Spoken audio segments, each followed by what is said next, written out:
Join me as we talk all things true crime.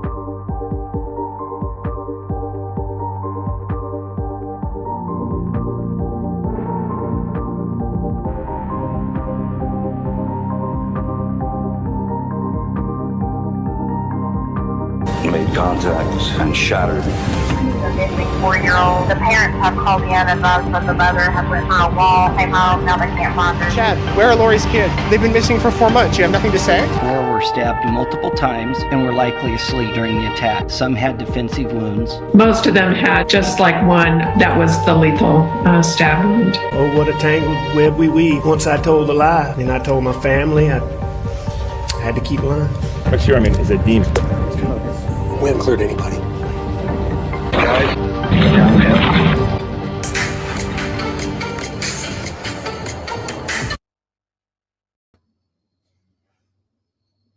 Hi, everybody. How's everybody doing? Thanks for being here. So we are doing another deep dive for the Kohberger case. I've decided that we're going to dig into the case every Friday night around this time, and then we'll do Watt's case deep dives on Sunday evenings. Right now, that's just the best time that's working for me. If you're joining for the first time, please subscribe and hit that like button, please, everybody. And yeah, we'll get discussing some things. Let me just make sure the mods and everyone can hear me. Hey, Jay. And just so everybody knows, Jay's birthday is tomorrow, and he is a good moderator and friend of mine. So I just want to wish you a happy birthday. And thank you so much for being here, hanging out with us on your Friday night. We've got some stuff to kind of decompress about.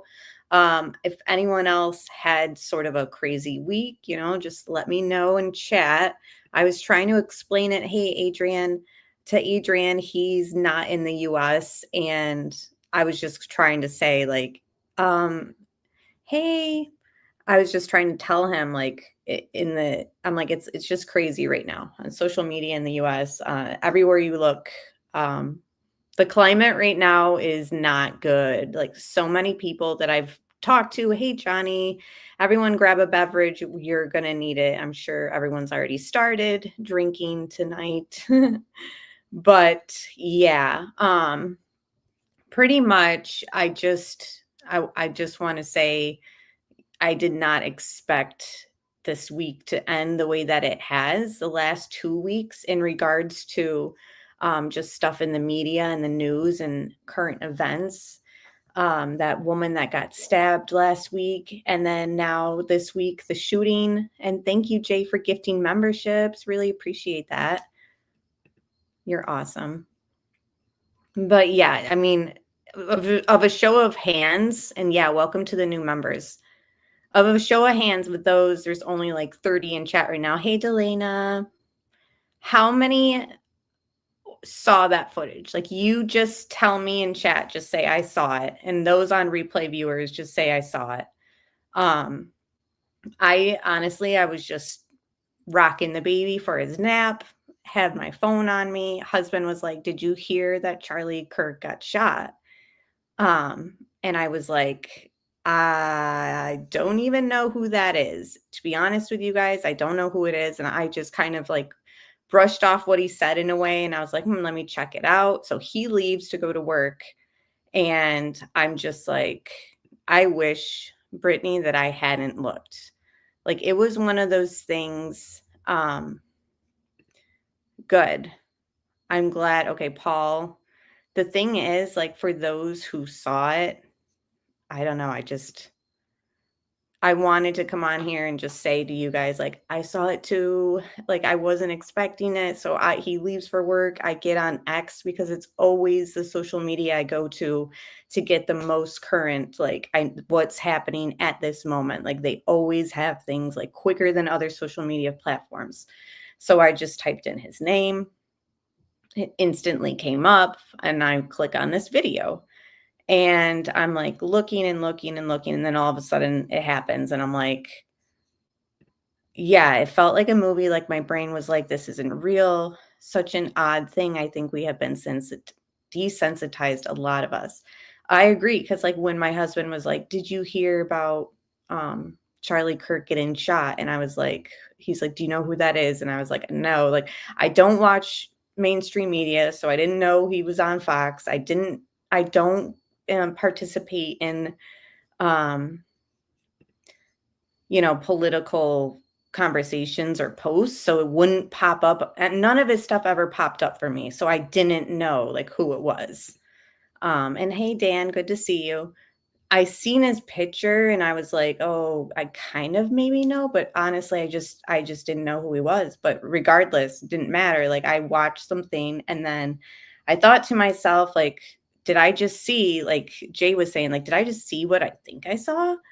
And mistakenly, like, click on another one that was, like, more zoomed in. And I just have to come on here and just, like, I know, because so many people who saw it, like, have just been like, they wanna talk about it. They wanna talk about it. And not because, like, of either side, like, if he was on the left side, I would have felt the same way seeing that video. It doesn't matter to me. Like, I saw something that I didn't expect to see. So many people saw it. And it's just, I never knew that, Brittany, the change my mind, because that's what my husband said. He's like, he's in all those change my mind. And I was like, oh, I never knew that that was like somebody. Like, I obviously knew it was a person, but like, I just, I didn't, I didn't know him. I don't know him. Okay. Yeah. I mean, that's the thing, Paul. Like, you guys know how your algorithm works. Like, nothing on any of my platforms would ever have shown me any of his stuff. Like, a lot of my stuff, even on like Instagram, like, I'm friends with a lot of like dog accounts. Like, I cover true crime, so I try to keep things kind of like light and airy when I'm not looking into these dark cases, which we're going to dig into tonight. What I did was I decided to just go through the documents that have been put out in Idaho rather than pulling up the document link like everyone's been doing. Hey, Delana. A YouTuber I watched saw it by accident as well. And the first thing on X, and she was holding back tears. Cannot believe people are celebrating. I don't care what he did exactly or said. No. Oh my gosh. That's the other thing too, is like, I'm hearing that people, I'm not even hearing, I saw a post. And so I went to the comment section, and the comment section was lit with people just like rationalizing why it was okay that he got shot because of things that he said and that they didn't agree with. Like, I don't care. Like I said, if I opened up X, it didn't matter who it was. There's been times that I've opened up X and it's been like people in other countries, like, and I witness that. These things like have scarred my brain. You know what I mean? Like, I didn't expect to see that. And then on top of seeing it, but you know what? A lot of the people who are like the keyboard warriors, like pretty much saying good and stuff like that about him being shot, I doubt they saw the footage. Like, I doubt they saw what I saw. If you saw what myself and what other people saw, and you're still saying good because of the things that he said that you didn't agree with, like, what the heck? It is such a disgusting climate. Like, in fact, I was supposed to text her because she doesn't have social media right now. One of my moderators, she left Facebook. Like, I was like, hey, is everything okay? And she's like, I just had to deactivate my account right now because it's just too much. The arguing, the sick comments, like, it's too much. And I was like, I totally get it. Like, I wanted to come on here and discuss stuff tonight, but like, I still wrapping my head around like watching that woman get stabbed last week and then unknowingly watching something that horrific this week. And then having to come on here and talk about Kohberger, it's too much. Like, I keep these true crime live streams like short. Like, tonight will probably go to an hour because I don't have a panel guest, which, by the way, like, any trolls in chat, if you're rude to my panel guests, like moderators, block them instantly, because I am not going to have people come on my panel and for trolls to troll them. Yeah, the irony, the poor Ukrainian girl who had fled war, stabbed on a bus. No one tried to help. It's disgusting. It's so disgusting. Like, disgusting isn't even the word. People looking at her and walking away.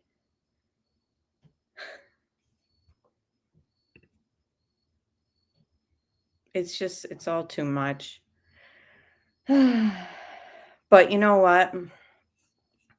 I'm creating that second channel, and it's going to be like my little escape from like the crime scene and just like darkness. And it's going to be about dolls and Barbies. It's going to be the complete opposite of true crime. So if you guys need a little escape, watch me restore dolls. I got my whole doll collection and all that. Like I need like balance. And I'll always, of course, be here for true crime. All right. So I'm going to play like 17 minutes of a deep dive into the supplemental reports from the first arriving officers on scene at King Road that day. So it's actually an AI generated voice, and he's reading the supplemental reports, and I've visualized it with the body cam footage, which isn't synced up to the words. It's just the body cam footage on mute. And then it'll have like everything that the supplemental reports are stating read out loud. I'll have the pages and the numbers on the page. I haven't made the channel yet, Valerie. I made the first video, but I'm going to do that this weekend. So I'll let you guys know, hopefully Sunday night when we do a Watts Live discussion. But okay, so I'll just start the little editing stuff I put together for you guys, and then we can pause and discuss stuff along the way. A little Watts case joke here. Yeah, exactly. Oh my gosh. If it was a targeted attack. I mean, to be honest, you're going to have to trust us on that at this point, because we're not going to release why we think that.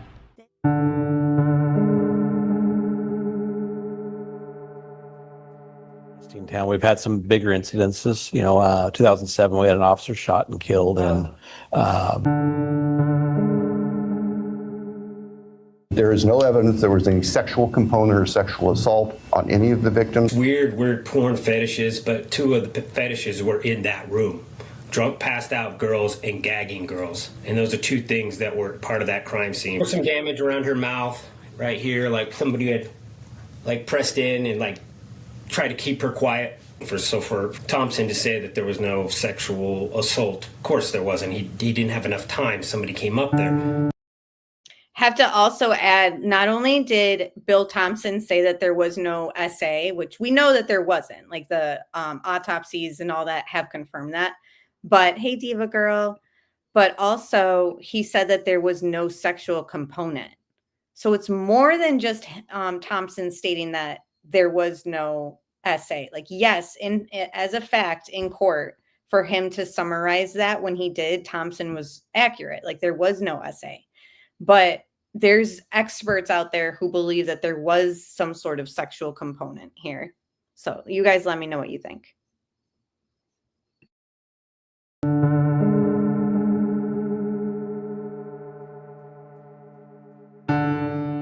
Where is the murder weapon? The clothes you wore that night? What were Kaylee's last words? It would always be nice to have an answer to everything, but the reality is that we don't always have that luxury.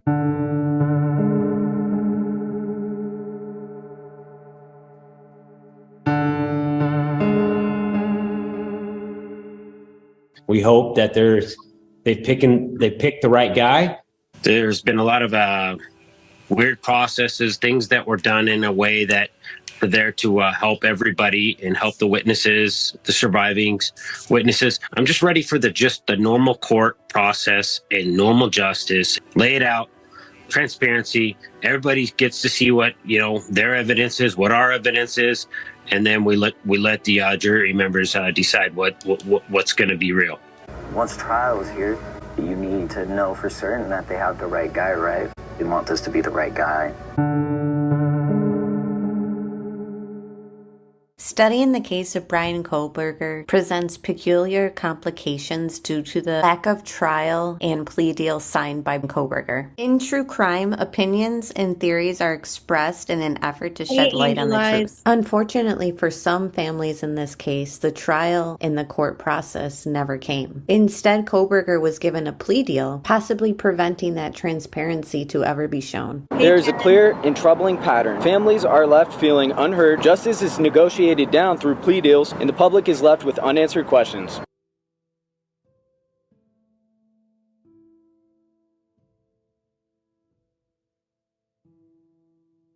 Narrative. On 11/13/22 at approximately 11:56 hours, MPD officers responded to an unconscious call. The RP. Oh, thank you, Jen, for gifting memberships. Welcome new members. Yes, J. Rose, for sure. Like, he was summarizing the facts of the case.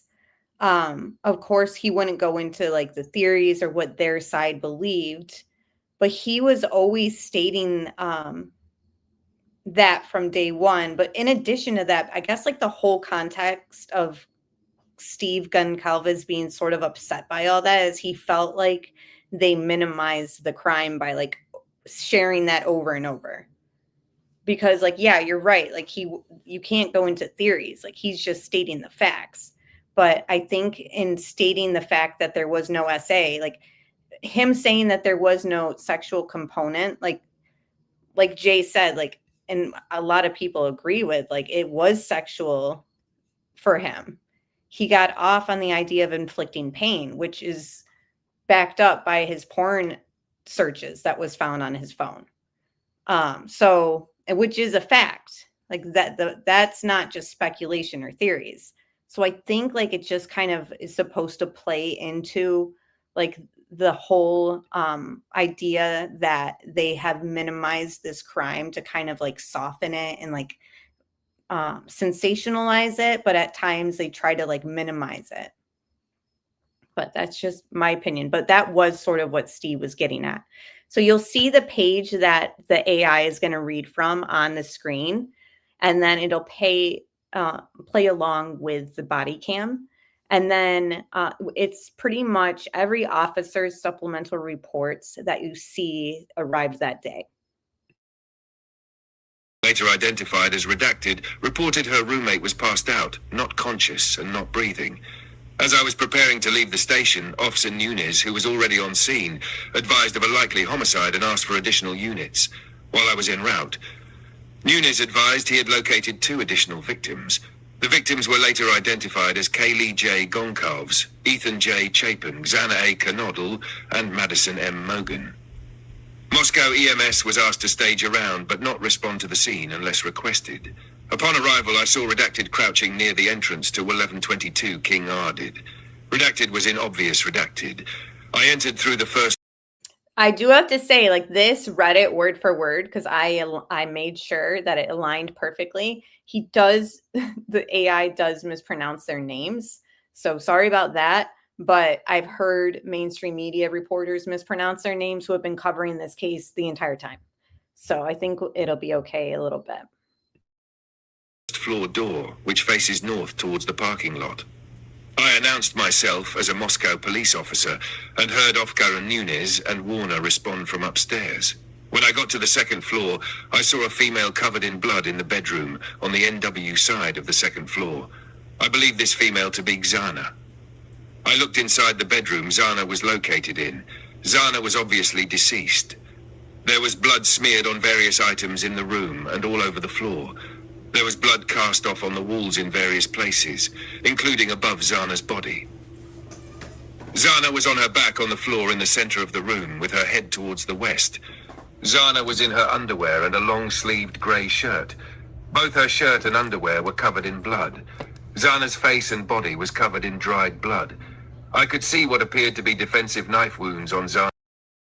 So pretty much from this description, of course, I heard it when it was being recorded, and then I heard it when I was editing it, and then now there's no denying that looking at Xana, which we've seen in the photo that was blurred out, like there was blood, like everywhere. So And we know that Dylan described exactly what she was wearing. So she viewed her long enough to know her clothing. How was everything else sort of like missed in Dylan's mind? Again, I'm just having an open conversation. I'm just sharing my thoughts because as I read this and hear the description of like how she looked and where the blood was, like they said that there was blood above her. So like on the ceiling above her head, like I'm just trying to understand all this. Like it's undeniable that she would have seen that there was blood all over Xana in my mind. You guys help me grasp it too. Interesting, sweet Melissa. I've listened to all the discoveries and interviews. I believe the prosecution didn't have anything to prove BK did this, just my opinion. Interesting. You're not the only one who has that opinion. I wouldn't be surprised if there was a fear of all this because of the way that the crime went about. Either like because when they talk about in these files that the defensive wounds, like they pretty much describe everybody but Ethan like having signs of defensive wounds. So for all these victims, and yet we have yet to hear of any of their fingernails pulling BK's DNA. What exactly did he do to prevent all this besides the obvious, probably with gloves? You know, the Dickies pullover, like all that. Is that what we're really thinking? Because they didn't find any, like they found the receipts to the Dickies stuff, but they never found the clothing that he wore that night. And these are all things that could have been at least asked of Kohberger in the plea deal. He might not have told the truth of where he put them. He might not have, even been able to show them where he put them, but no attempt was ever even made. On his hands, between her pointer finger and thumb. Partially. Remember that the black out on the screen is them redacting what the body cam is showing. So it'll pick back up. A lot of people don't think it was Kohberger.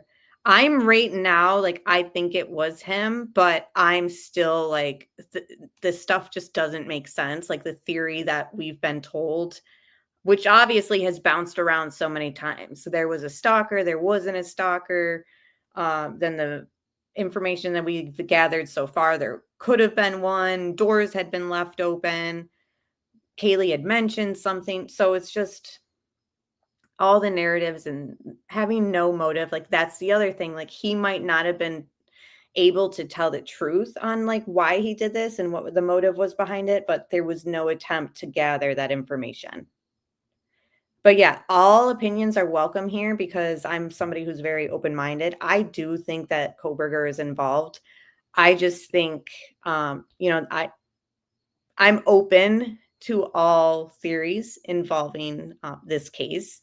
And until we go through every single page in these files, like I can't really say that other theories aren't possible because without a trial, like how would we really even know?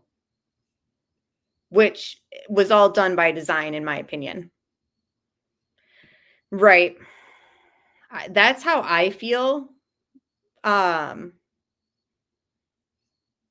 people feel differently. My problem with all this is I just feel like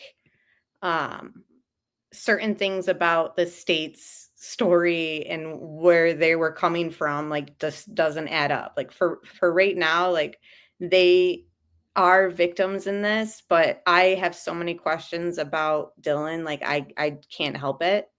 And stating the facts of the case isn't victim shaming.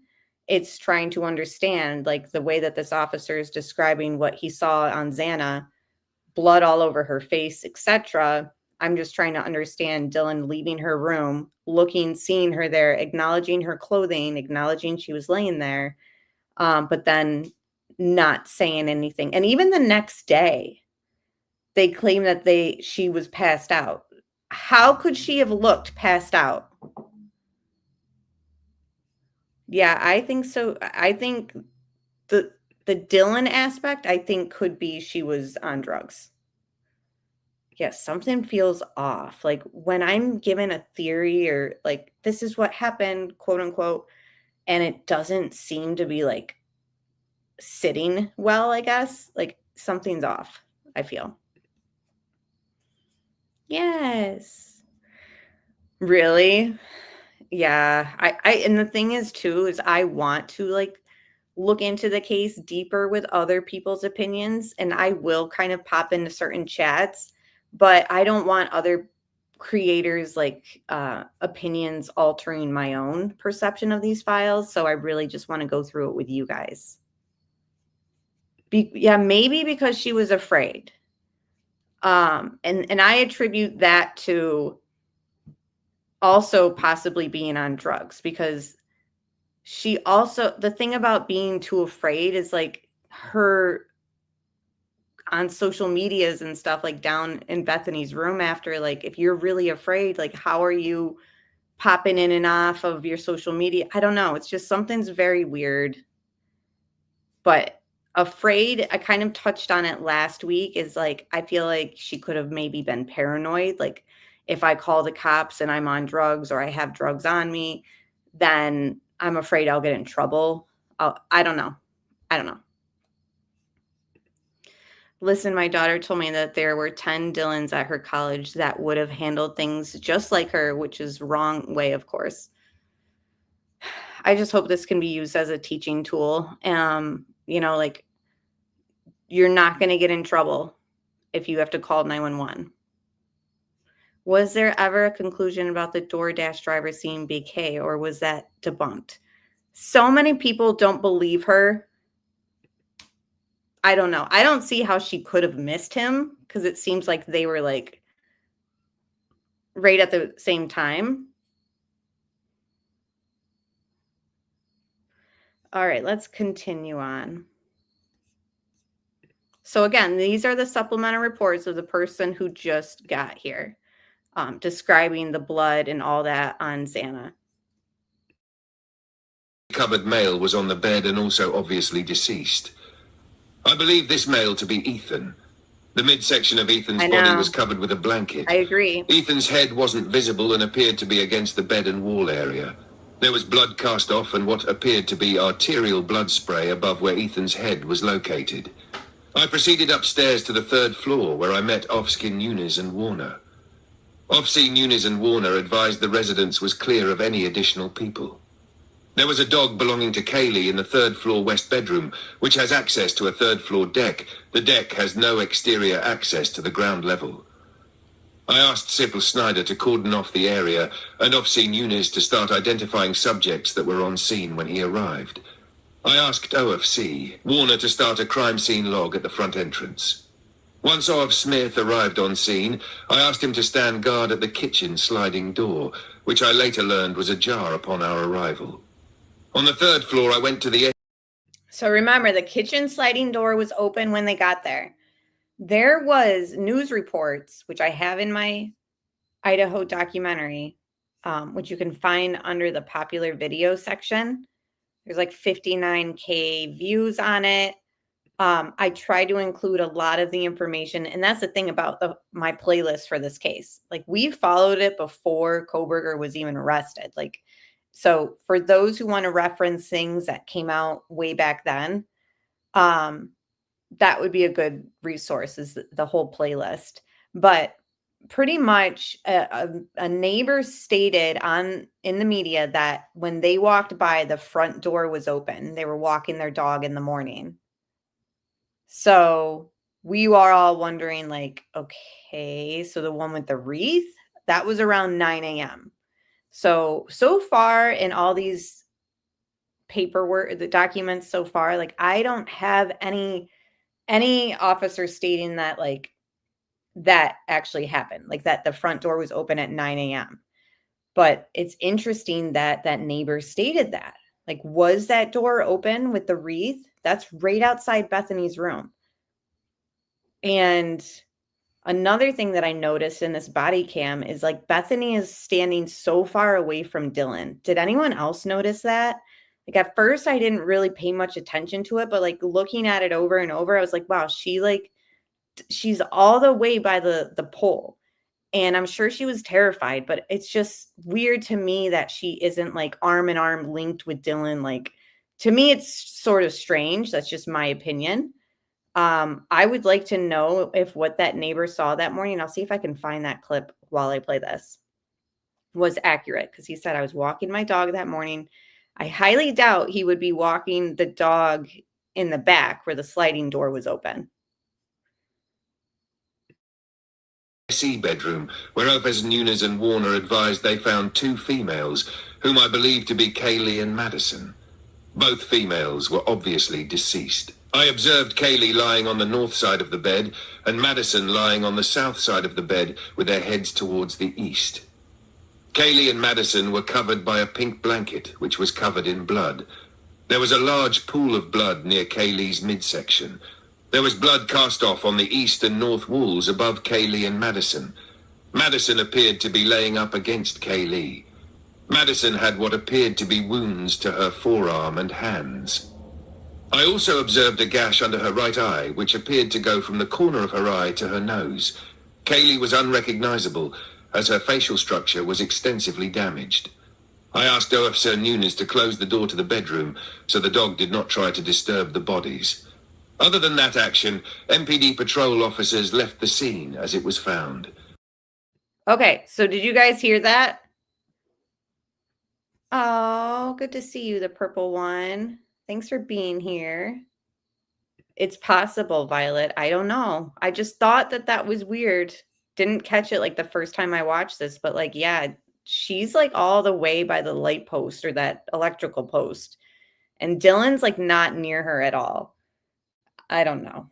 But so they just stated that the Murphy, who is Kaylee and her ex Jack's dog, he told the other officer to close the door so that the dog didn't disturb the crime scene.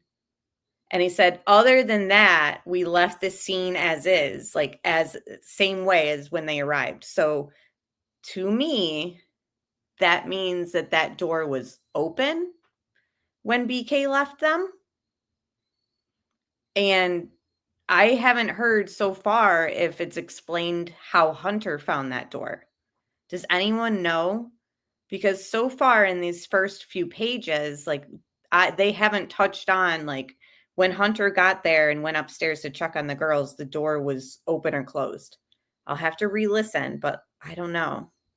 I'm trying to understand, was that door open or closed? Because the officer says, besides closing it to keep the dog from being in there, we didn't disturb anything. So that means the door was open. But we also know that Hunter opened that door and told everyone to get out because of what he saw. So, I'm sorry, Hunter went in that room, looked in the room. We don't know if he opened the door, right? That's what I'm trying to figure out. I was later confirmed with OFC Nunes that no EMS personnel entered the prior to my arrival. I contacted Captain Barrett and advised him of the situation. Captain Barrett said he would activate detectives and get more resources en route. Sergeant Lawrence was also notified, and detectives were dispatched to the scene. He did. Once detectives began writing a search warrant, school resource officers fed to Off Nunes. Bull Snyder remained as security at the residence. Officer Warner remained as security at location of residence, and dog on the 3rd floor, SE bedroom was secured. LCSO, Dep. Olson transported the dog to the Humane Society on my behalf. Officer Nunes was interviewing a large group of individuals which were associated with the residence. Hey, Debbie, good to see you. Okay, so Kaylee's room was closed. The officer knocked, not sure about the other doors. Okay, thank you. I didn't know that about Kaylee's either. Officer Nunes asked that I finish getting contact information for the individuals. I contacted and later identified the following names to this call. Redacted. Once those individuals' names were collected, they responded to the MPD to be interviewed by detectives.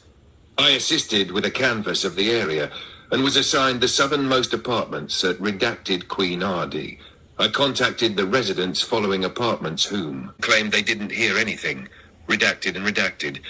I attempted contact at the following apartments with no response. Redacted and redacted. There is no apartment, redacted or redacted. I remained associated with the call and assisted with scene security until approximately 1800 hours. On 11/13/2022 at about 1200 hours, I responded to 11122 King Road in reference to possible homicide victims. Officer Nunes had arrived on scene and found a total of 4 deceased individuals. Officer Nunes informed other units he believed this to be a homicide. When I arrived, I entered the residence and went to the second floor. I observed a female wearing a sweatshirt and underwear laying in middle of the bedroom floor covered in blood. I observed lacerations, indicative of defensive wounds, on the female's hands. The female was surrounded by blood on the... So there's blood, of course, all over Xana in this officer's report too. No, you're fine. No problem being late. Just glad you're here. We're just going through the paperwork. Like we're going page by page. This is like the first week that we've kind of really dug into them. The other weeks we've kind of been doing the body cam and Bethany's interview. So we're just reading the supplemental reports of the first responding officers. Yeah, I agree, Jay. I don't think any of them, this is so new to them. Oh, someone recommended me. That's so kind of them. And thank you for the compliment. I'm glad you're here.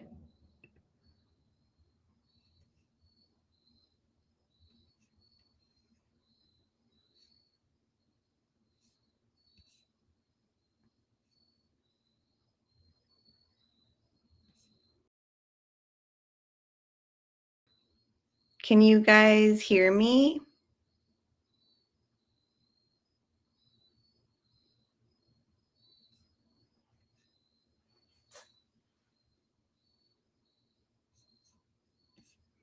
Can you guys hear me at all? It's showing me as like still live.